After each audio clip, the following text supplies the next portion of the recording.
Hi, my name is Emily Moyer, and I am the team leader for Team 1 for Management 481 Global Strategy. Thank you for joining us today. My fellow teammates, Nick, Matt, Sean, and Jen and I will be discussing some of the key note speakers we talked about in class in regards to the course content we have been studying thus far in the class. Our agenda for today, we will be having Nick talking about the key messages he learned from our interview with Gary. Then we will have Matt talking about external environment with Bethany Salgado. Then we will have Sean talking about the global strategies Paul proposed. Finally, we will have Emily, me, talking about product differentiation with Chad from Solus Bands. And to close us out, we will have Jen talking about Brian's international strategy. I'm going to now pass off the mic to Nick to talk about his key takeaways from the interview with Gary. Hi, I'm Nick, and I'll be talking about Gary Amos of Golden Pear Funding.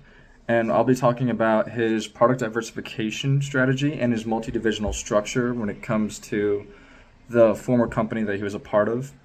In the interview, Gary talks about being in a multinational conglomerate.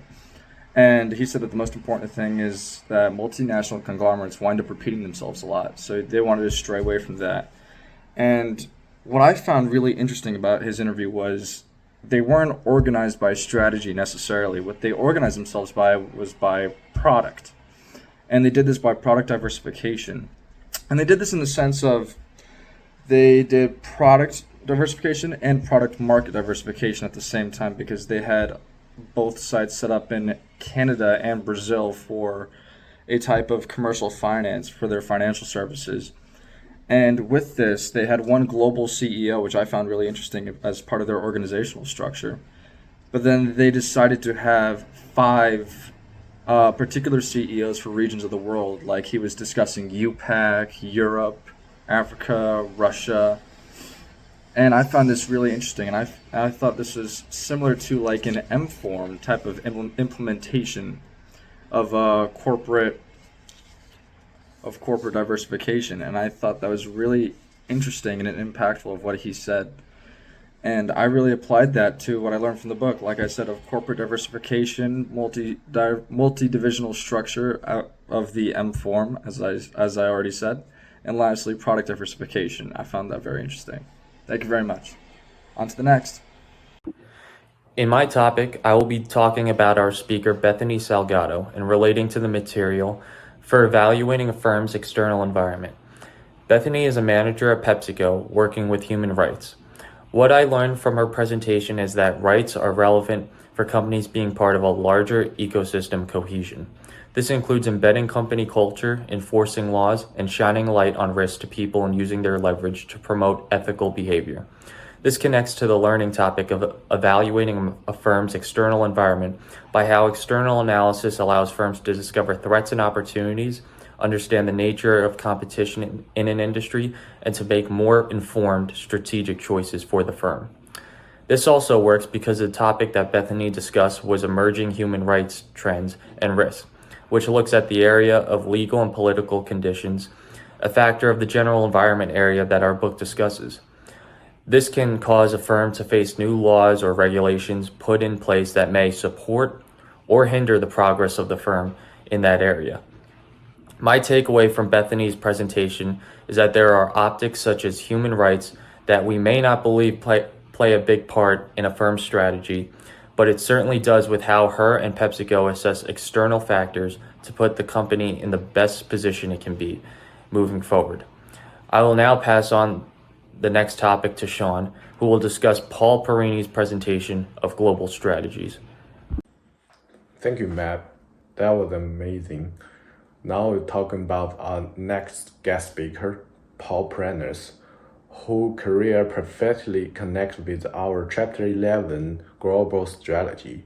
Paul is also a graduate from Penn State and the co-founder of a connected car startup in San Diego.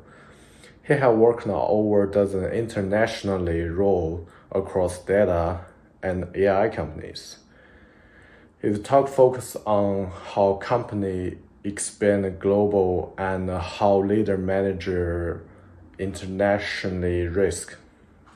So also in chapter 11, we learned that firm must balance global integration and local responsiveness. Paul illustrated this with a real example. So he explained how strict labor laws in France limited managerial flexibility, while international property left in China threatens innovation. This story showed why global strategy is not just about entry the new market, but it also understanding the local and the culture. So he also discussed the country like India, Costa Rica, and Ireland, which provide educated talent, lower cost, and tax advantage. Great example for local economy in our textbook. So by contrast, market with a high regulatory cost may force firms to adjust their entry strategy or part locally. Paul connected these lessons to create development too. So he encouraged students to take risks, change the road often, and use network to find global opportunity. Skills that reflect the adaptive leadership needed to global development. Thank you. Now we'll hand it to Emily. Thanks, Sean. My name is Emily Moore, and today I'll be talking about product differentiation as illustrated by our keynote speaker, Chad Held. Chad graduated from Penn State in 2020 as a CIENT major and co-founded his startup with Cole in April of 2021. They started the company as a bootstrapped startup selling stretchy watch bands for smartwatches. The vision for this company was to tap into the market in the gap between the inexpensive and cheap quality produced bands available on Amazon and the overly priced luxurious products offered by Apple. With a focus on design, variety, and quality and affordability, Solus has created a niche for itself since the company has produced over 1 million watch bands over its 4 years of production. Next, one of their core competitive strategies is product differentiation. Solus Bands operates with a constant design innovation mindset by offering hundreds of colors, patterns, and styles to cater to a variety of shoppers. Furthermore, the company releases limited edition drops as well as seasonal collections 3 to 4 times per month to keep the brand fresh and unique, and to also enable repurchasing from prior customers. One of their most recent collaborations that was dropped in October was for Breast Cancer Awareness Month, and they collaborated with Susan G. Komen, which is one of the biggest philanthropic breast cancer awareness companies available. Furthermore, the company is horizontally expanding to leverage their existing design and to adjacent product categories to enable continued differentiation of themselves from single product companies.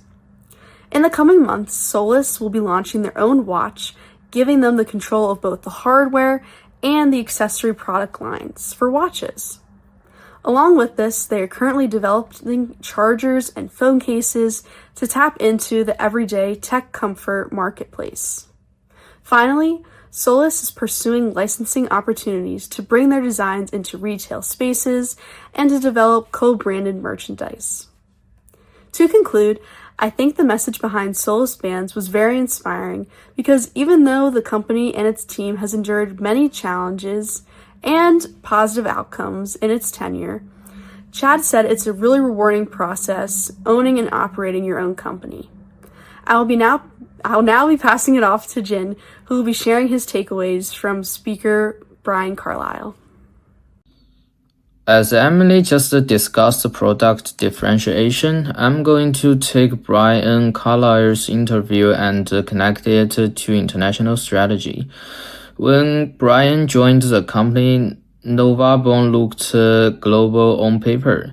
About 17% of revenue came from the US and 30% came from outside the US, spread across over 40 countries. However, Brian explained that going global is not about being everywhere, but about choosing when you can actually win.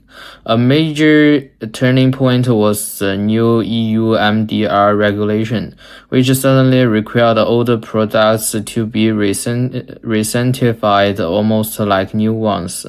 This meant higher costs, longer timelines, and much more uncertainty. Even large competitors exited Europe because the regulatory burden was simply too high. Brian approached this using what we called the institution-based view from class. Strategy must adapt to the rules of the game in each country, not the other way around. Instead of pursuing expansion blindly, he treated markets like a portfolio. For each country, the team evaluated whether to stay, pace, or exit based on expected return and regulatory friction. To operate efficiently, Novabone used different channel strategies.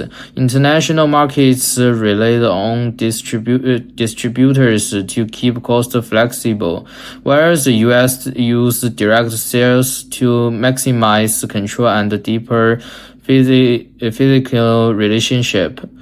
Finally, Brian leveraged M&A as an accelerant. The parent company found acquisition without affecting Novabone's operating budget, allowing the firm to expand into new regions and products quickly, but still stay strategically focused. My biggest takeaway is that strategy is about trade-offs. Brian said, don't try to be everywhere, pick where you can win. Well, that mindset shifted my view of global strategy from chasing presence to making deliberate decisions based on profitability, risk, and fit. Thank you for listening, and I will hand it off to Emily for the closing. Thanks, Jen. To close out this video, I'm going to highlight some of the key points me and my fellow teammates covered throughout this video. First, Nick started us off with the Gary interview, and he highlighted how Siemens organized themselves by product instead of a multinational conglomerate. Matt talked about Bethany and PepsiCo and how they are embedding company culture, enforcing laws, and shining a light on risk for people to use their leverage to promote ethical behavior. Sean talked about Paul Perini and how they delved about leaders managing international risk. I talked about Solus bands and how they use their competitive advantage of product differentiation. And to close this out, Jen talked about the institution-based view strategy from Brian Carlisle's talk. Thank you so much for watching.